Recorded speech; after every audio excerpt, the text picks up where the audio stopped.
गांव सोनपुर में एक कुम्हार रहता था जिसका नाम गंगाराम था। वह बहुत मेहनती और ईमानदार था। अपने हाथों से सुंदर मिट्टी के बर्तन बनाता और उन्हें बेचकर गुजारा करता था। उसकी कारीगरी इतनी प्रसिद्ध थी कि दूर दूर से लोग उसके बर्तन खरीदने आते थे।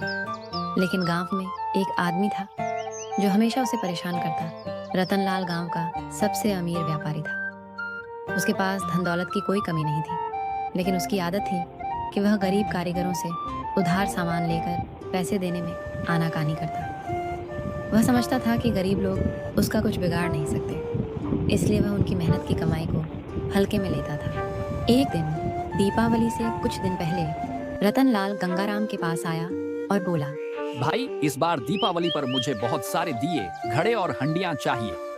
मेरा व्यापार बहुत बढ़ गया है और मुझे अपने मेहमानों के लिए भी ये सामान चाहिए।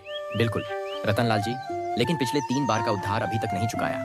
इस बार पहले पैसे दीजिए, फिर मैं बर्तन दूंगा। अरे भाई, तुम मुझे नहीं जानते क्या? मैं इस गांव का सबसे बड़ा व्यापारी हूँ। क्या तुम मुझ पर भरोसा नहीं करते?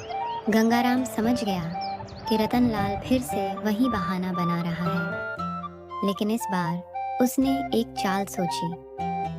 गंगाराम मुस्कुराया और बोला, ठीक है रतनलाल जी, मैं आपको सारे बर्तन उधार दे दूंगा, लेकिन इस बार एक खास घड़ा भी दूंगा। यह कोई साधारण घड़ा नहीं है, यह एक जादुई घड़ा है। इसमें पानी कभी खत्म नहीं होगा।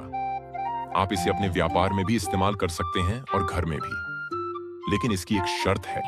रतनलाल की आंखें चमक उठीं। उसने उत्सुकता से पूछा, क्या शर्त है? गंगाराम बोला, यह घड़ा सिर्फ ईमानदार आदमी के लिए काम करेगा।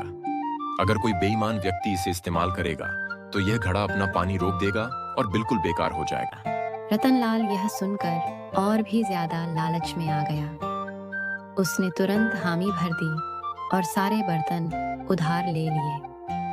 साथ ही वह जादुई घड़ा भी खुशी खुशी घर ले गया। घर पहुंचते ही रतनलाल ने अपनी पत्नी से कहा, देखो, इस बार हमें कभी भी पानी भरने की जरूरत नहीं पड़ेगी। यह घड़ा जादुई है। उसने घड़े में पानी डाला, लेकिन जैसे ही वह पानी निकालने गया, पूरा पानी बाहर बह गया। अरे, यह क्या हुआ? वह चौंक गया। उसने दोबारा पानी डाला, लेकिन फिर वही हुआ, घड़ा से पानी बह गया। रतनलाल को गुस्सा आ गया। उसने सोचा कि जरूर गंगाराम ने उससे धोखा किया है। वह गंगाराम के घर पहुंचा और चिल्लाया, गंगाराम, तुमने मुझे नकली घड़ा दिया है, यह तो काम ही नहीं करता। रतनलाल जी, मैंने पहले ही कहा था कि यह घड़ा सिर्फ ईमानदार आदमी के लिए काम करेगा। क्या आपने सच में किसी के साथ कोई बेईमानी नहीं की? रतनलाल सकपका गया। उसे एहसास हुआ कि वह हमेशा गरीबों के साथ बेईमानी करता रहा है। वह गंगाराम से नजरें नहीं मिला पाया। गंगाराम ने आगे कहा, अगर आप सच में चाहते हैं कि यह घड़ा काम करे, तो आपको सबसे पहले अपना सारा उधार चुकाना होगा और ईमानदारी से व्यापार करना होगा। इसके बाद जब उसने घड़े में पानी डाला तो सच में पानी कभी खत्म नहीं हुआ।